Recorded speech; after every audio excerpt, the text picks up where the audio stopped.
thank you for having me here. And actually, this will be a talk mostly for you, Patrick, and the Open Data Hub, because I will shed some light on possible ideas for helping you as Open Data Hub to get new providers. And also, I've heard before some keywords that are resonating with my presentation, like the incentive for a provider to put data into the Open Data Hub. You mentioned the fact that you, as a provider, can build kind of premium services on top of what you give out as open data.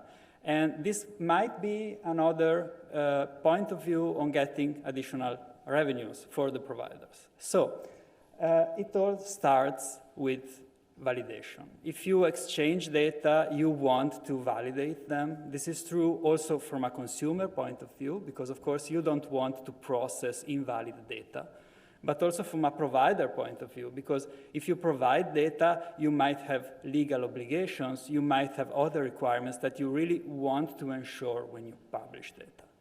And I can bring the experience of the Alpine Bits Alliance and its standard that was developed since 2011.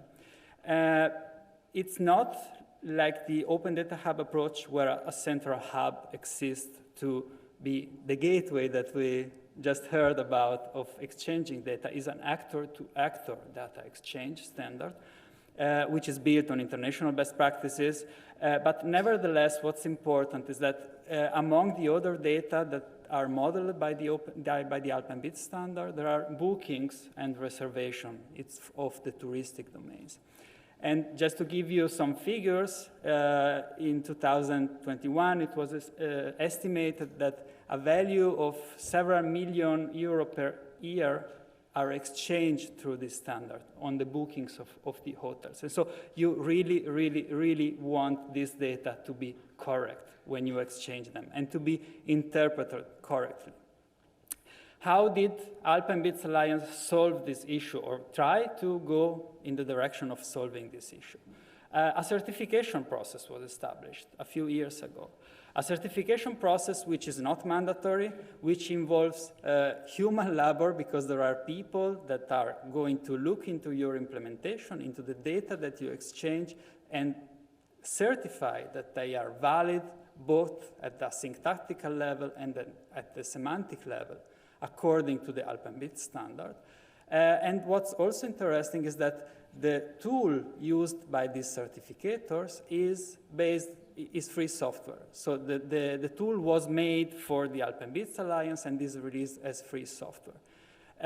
And this process, as I said, is for a fee, so it's a potential source of revenues for the Alpine Bits Alliance.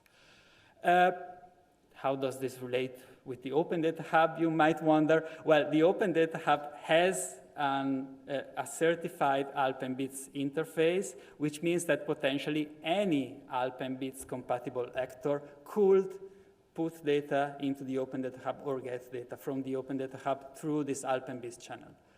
Nevertheless, onboarding new partners is an effort. I guess it's an effort for everybody to interact with a new company, and for the Open Data Hub, it probably is not different. And so let's go very quickly through a journey of onboarding a new partner. Again, I will make an example in tourism because I know this pretty well. So if I'm a hotel owner and I want to be on a website, it might be because I am very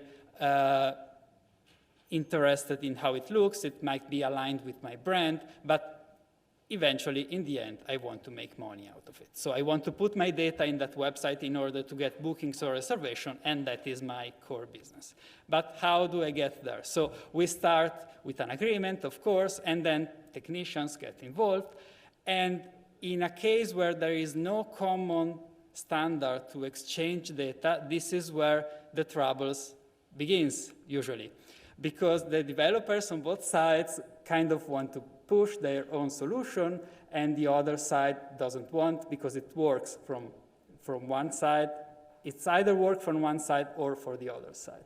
And then when you start working on it, it might happen that priorities change in the companies on one side or the other.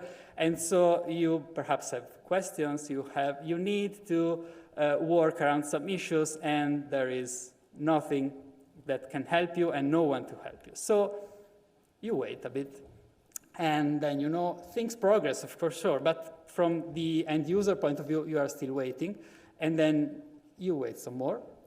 And eventually, you get the mythical MVP. So the first test that builds the pipeline that you say, OK, we can exchange data. But actually, you are not yet exchanging real data. So you kind of have to wait some more time. And then you get to something more, which is usually the step where you actually are pushing data through the channel, but you're not yet live on the system. Because, as I mentioned before, if you are exchanging bookings and you perhaps have a room that is available for 500 euros per night, you don't want that because of a minor error, your room is available for 50 cents per night on the live system. So you kind of get inside a test, staging interface, whatever, just to check that things work. And this check, of course, takes time. And then eventually you made it. You are live on the system, and you've got from the interest to making money out of this channel.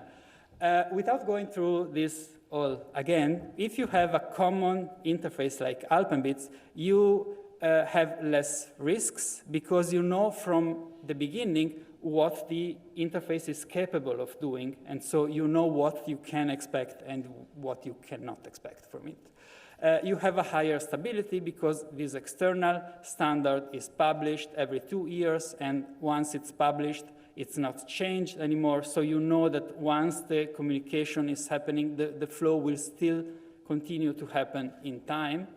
Of course, developers are happier because they don't have to negotiate or fight with each other to push their solution on the other hand, on the other side of the agreement, and you need significantly less time. Nevertheless, the steps that you need are still the same because you probably do not trust the other side enough to say, OK, we can skip some steps. Even though we are both Alpine compatible, even though we have a common standard, I just don't trust you enough to skip one of the steps, let's say. And this is enabled by the certification, because the Alpine Alliance, by certifying one instance, can put trust in that side of the agreement. And if both sides are certified, they can skip, for instance, the MVP phase, because they say, OK, let's keep the staging system as a step, because it's still better to double check, better safe than sorry, as they say. But you save a significant amount of time, and you save some steps. So this is true for Alpine in case of tourism data, but this can be true actually for any other use case. And how can this help the Open Data Hub?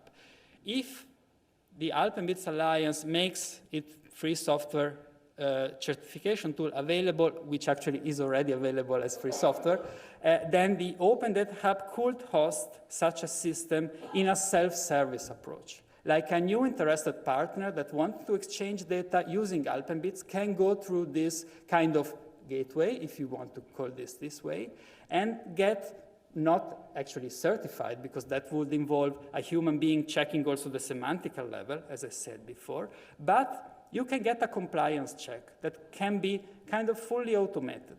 And then what you can say, OK, if I get this compliance check, I could be fast-tracked as Alpine Open Data Hub data provider, because as we saw before, the onboarding effort for the Open Data Hub for adding a new provider would be much lower than it is today, according to my estimates.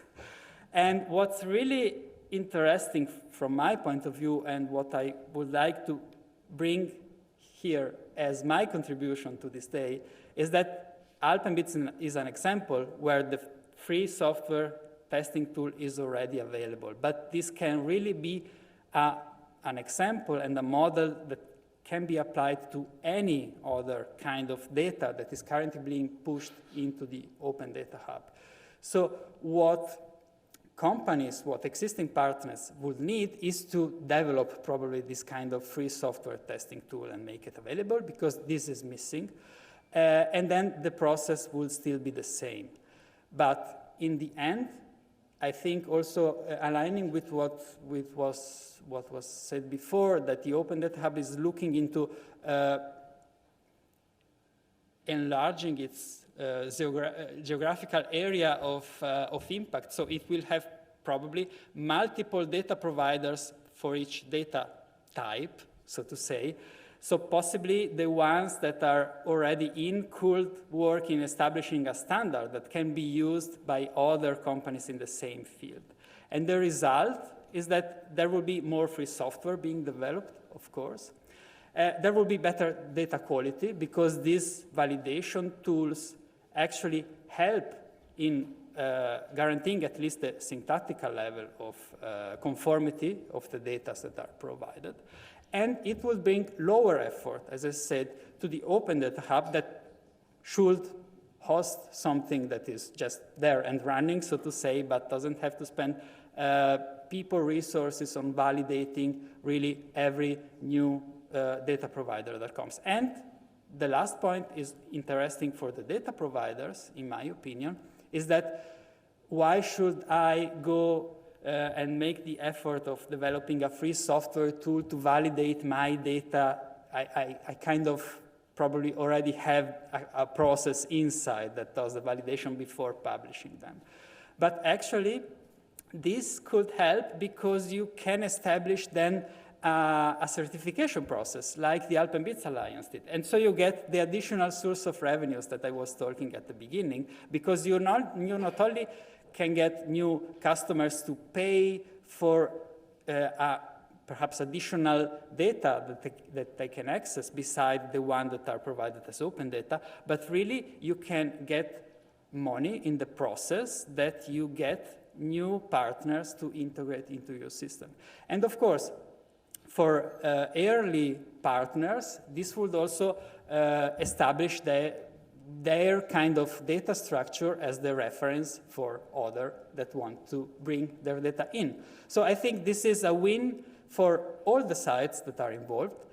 And that's why I wanted to bring this as a contribution for today. I think that for the Alpine Bits case, the pieces are already in the right places. The effort to do this kind of step to check if it could work is really minimal. And if it works, it can give really great opportunities also for other data providers.